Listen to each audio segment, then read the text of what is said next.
You're welcome to the Premier Top 4 podcast.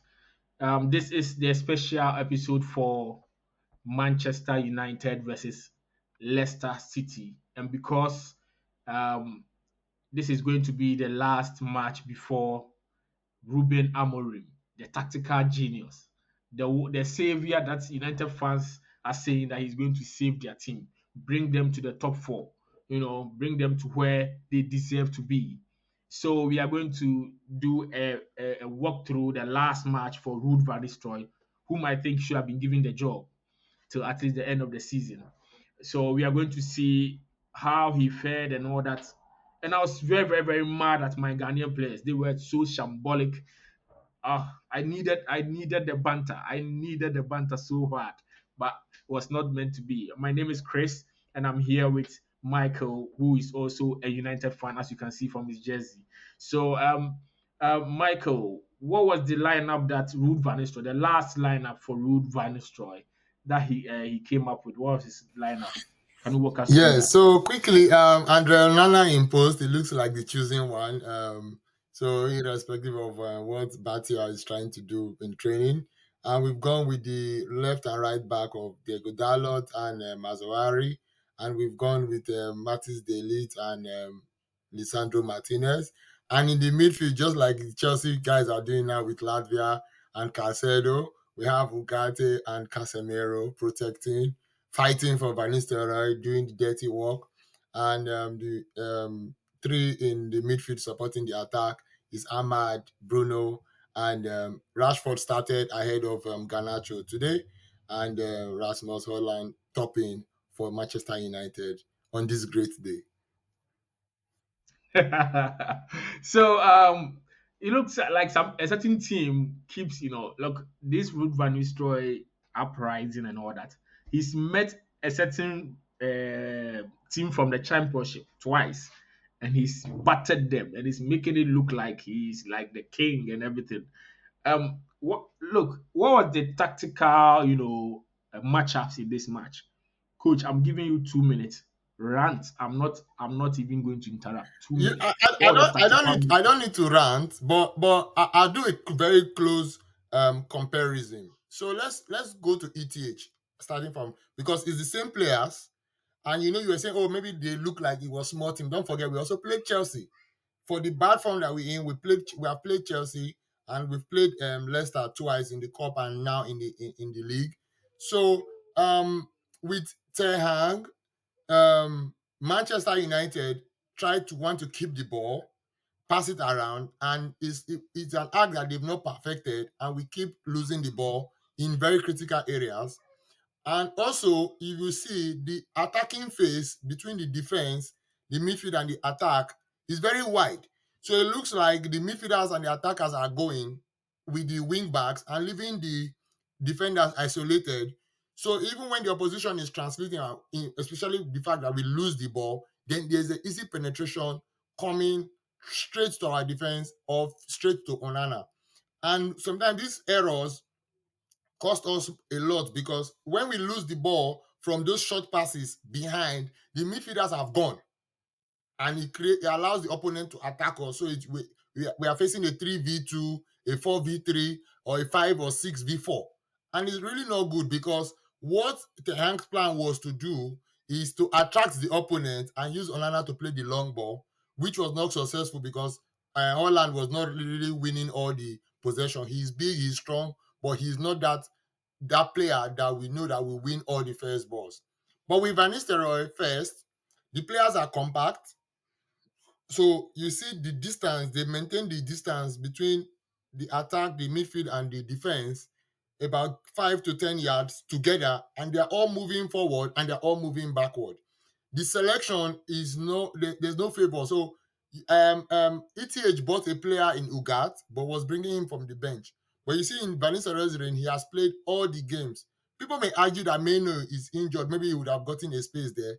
But you can see the players fighting for the coach. Then it means that there's something that was missing in the last regime that is different in this regime. Also, you will see, even from the cup game, I noticed there is this pivots between Casemiro when they are going up front with Bruno, where once they are in the mid left or mid right, they try to do a pull out. And that is something that we do not see in Manchester United. Or in fact, in the last 2 years, a lot of people say you buy a Holland and we don't cross the ball. A lot of people have said that when we bought Holland. How will you buy a striker that is good in the air and you don't cross the ball?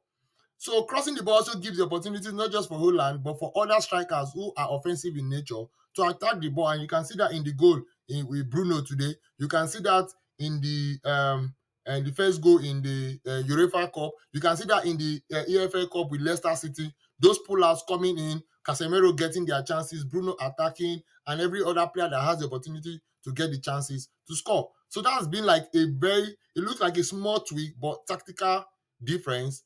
And you can also see that there's also reaction from the coach, even when he knew he has 4 games, starting Rashford ahead of Ganacho, because you can see that all through last week, Ganacho has been getting the bans, getting the hit from the press, from ex-players, you know, because the coach wants players that can kill themselves on the pitch because he knows what Manchester United stand for, and that is what we are. If you watch the overlap show too, when Roy Keane was like, Ganacho thinks that he is the star, that he is not, and he blames that to the press, and the fans around has raised him to Ronaldo's level when he's still a young boy.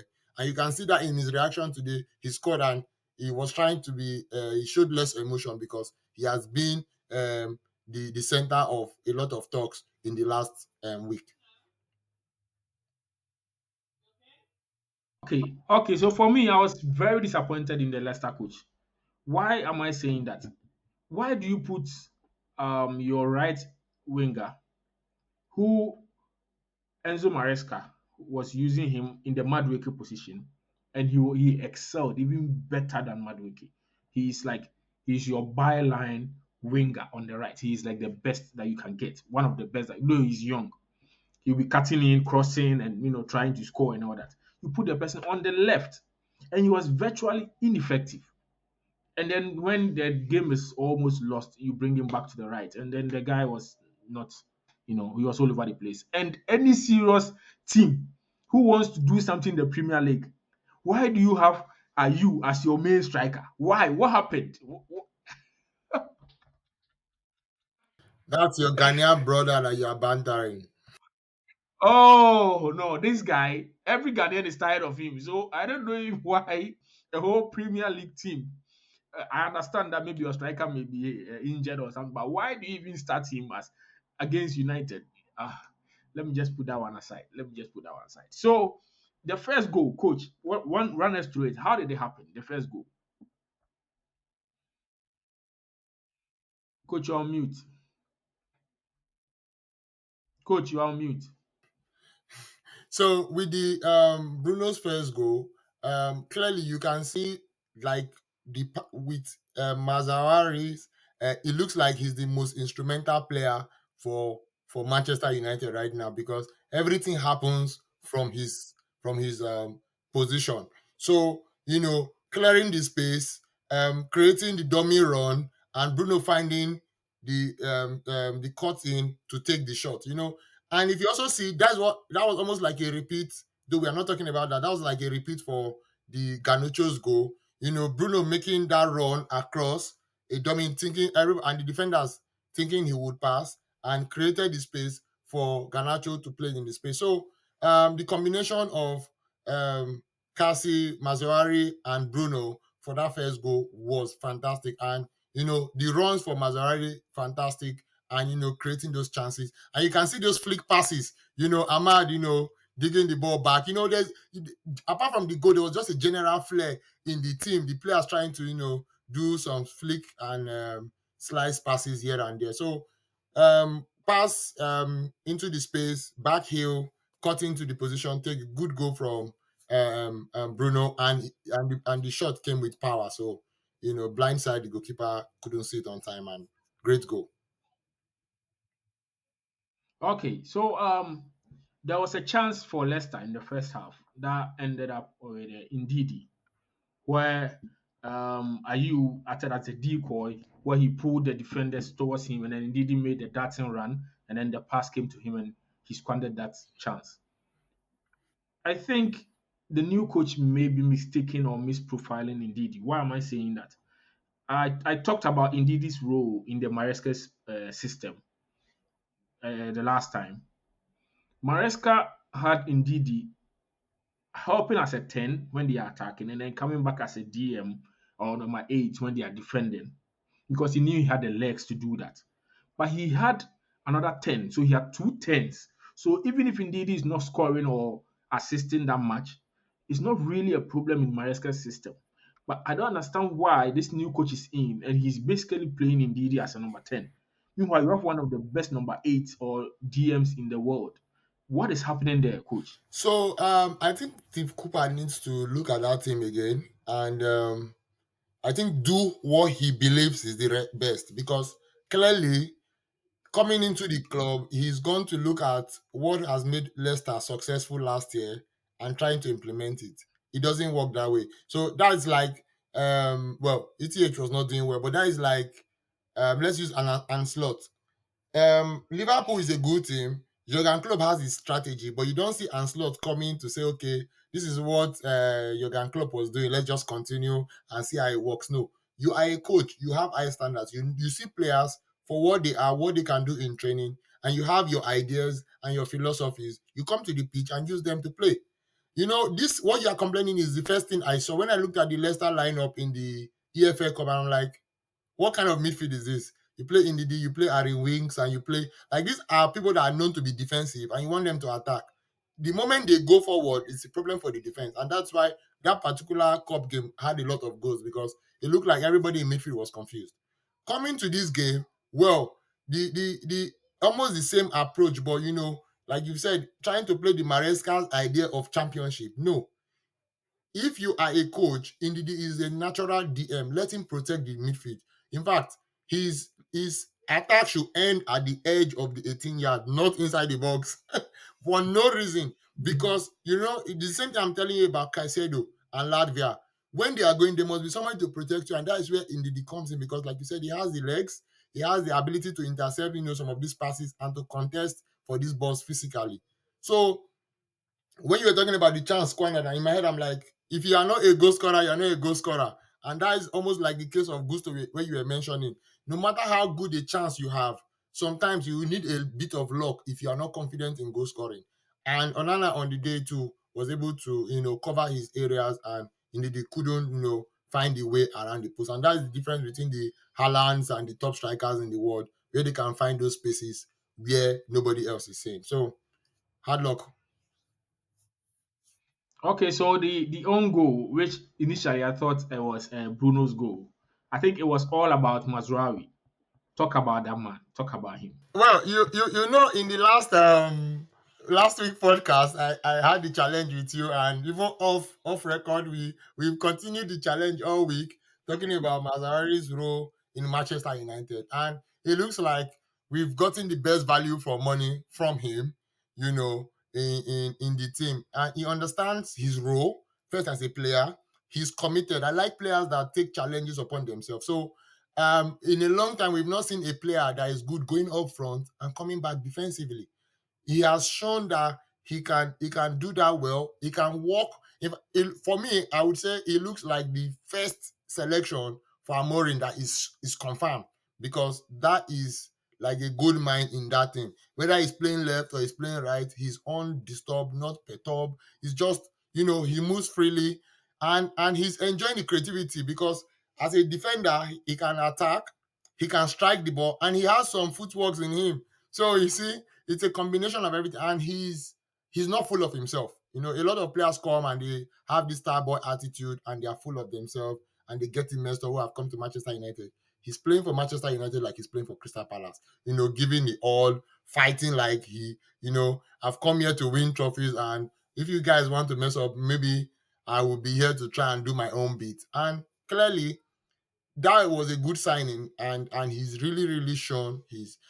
I see the players around him also enjoying playing with him, and that is one key thing. The players around him enjoy playing with him, and when you play with such players, then you begin to understand the flow, the vibe, and before you know, you become successful. And that's what other big teams have also done when players understand what is happening around them. And if you are a winger playing with Mazarari, there's less pressure to come and help to defend, like what Ahmad had to do. Trying to defend Dalot because that Dalot gets carried away. So But on the right hand side, you can just go, and you know that you are secured backward because he has the legs also to come back. So great guy. 2 games for the Manchester United part of it. He's been the man of the match for 2 games on Manchester United part of things. So Okay, so let's go straight to the star boy himself. For me as a neutral, I like him so much. I don't know why you guys don't really rate him, but for me, whenever I've watched him, he has that. Some people say that dog in him. You see, you should have a player in your team that has this X factor. You guys should nurture this guy, Ganacho. You should nurture him because he has that X factor in him that he can become one of the greats. He can. For now, he's not, but he's someone that every United fan should be giving him all the tools, everything for him to become a star in the future. How do you see that goal? yes, what they used to say that form is temporary, class is permanent. Before he broke into the first team, clearly we've all seen the talent that Garnacho has, and we all support him at the club. Fantastic talent. He knows his onions. However, you also consider conversion rate. As good as Garnacho is, he scores like after every 5 or 6 chances. It's just that today he had his beats where, there was one of the attack where he was going and he slipped. Is a lot of times, I don't know whether he needs to change his boot or something. A lot of time he has been in good positions where he falls, or the ball is in between his legs, like it looks like there's nothing. He does not know what to do with the ball. So he's a good player. He knows how to find his angles. He knows how to score great goals, like the icon he idolized, Cristiano Ronaldo. However, he needs to get his head down because the great players, like Roy Keane will say, they had the likes of Beckham in the team. They had Ruud van Nistelrooy. They had top strikers, but they were not carried away because when you're playing with other senior players, you need to know that you're upcoming and you need to be humble. And most importantly, in today's modern football, you need to work for the team.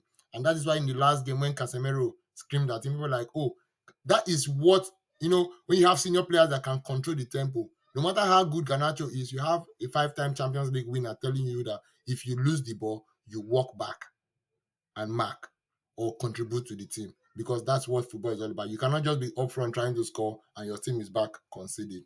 Then there's no balance. But fantastic player Okay, is. so it looks like you guys are going to give him tough love because I saw a video. It's like something that people don't see is that footballers are human. I saw a video where someone he went to sign something for someone, a fan. And then the fan was telling him that today you have to pass well, you have to dribble well, you have to score. Like, and he got so angry. He was like, "Why don't you come and play?" Because, like, why do you see someone you're supposed to be a star that you want to sign something for you, and you are basically criticizing the person into his face? We can do that here because he may not see it, but if you do it to his face, what was the result that the person was looking for? At the end of the day, the person will be demoralized. The person was going to play a football match.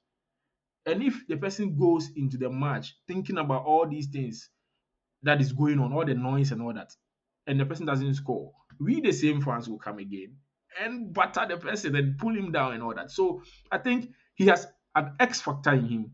And do you know that when we check the statistics for the players who have mixed the most chances, Haaland is number one, but he has the most goals too. The more So chances you it have, the happens. more likely you are going to score or miss goals, obviously. Yes, because there are some people who will be on the pitch, the same pitch, who will not even get the chance. So the question is, how are they not getting the chance? They don't know how to run. They don't know how to put themselves in the right places to get the chances and all that. So I think United fans, because maybe he's not my player, so I see the good side. But if he was, maybe I'll be angry as well. But then I think he has something that fans should maybe relax a bit. On the other hand, I will talk about someone who didn't really score, but was so important as well. Ahmad. Talk about Ahmad. Then we end the pod.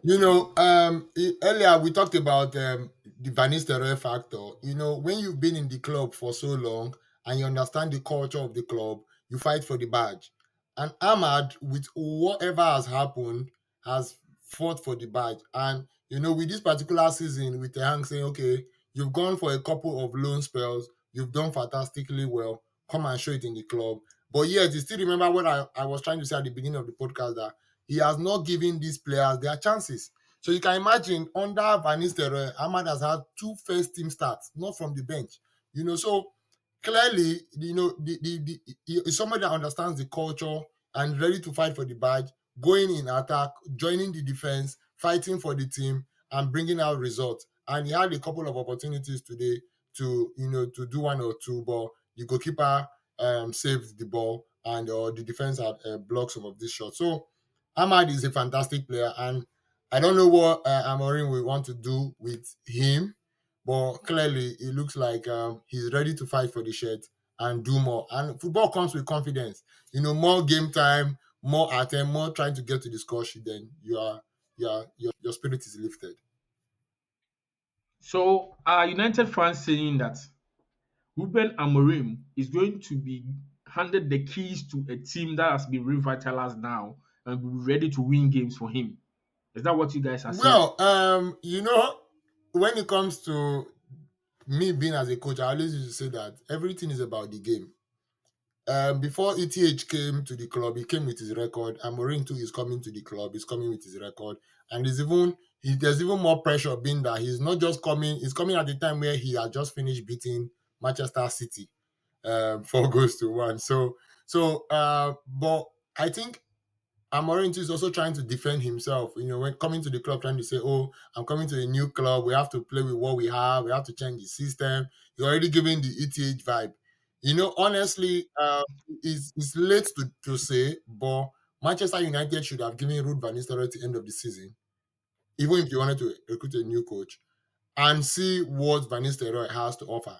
Because even when Ronaldo came about 2 seasons ago, that 3 seasons ago, that were some of the things he was saying, that the club needs to bring people that know the club, that know what it is to be a Manchester United fan, to be a Manchester United player, to be in the Manchester United team, because it's a culture, it's a tribe. So, for example, it's just 4 days, but you see, in the first day when they asked Ahmad during the post-match interview, "Oh, what has happened in the team?" And he said, Van Nistelrooy took 15 minutes to talk about the club because he knows the club. And sometimes these are the motivation that players need. We tell you, "Oh, when we will be Beckham," because these are also players that a lot of these young ones idolized.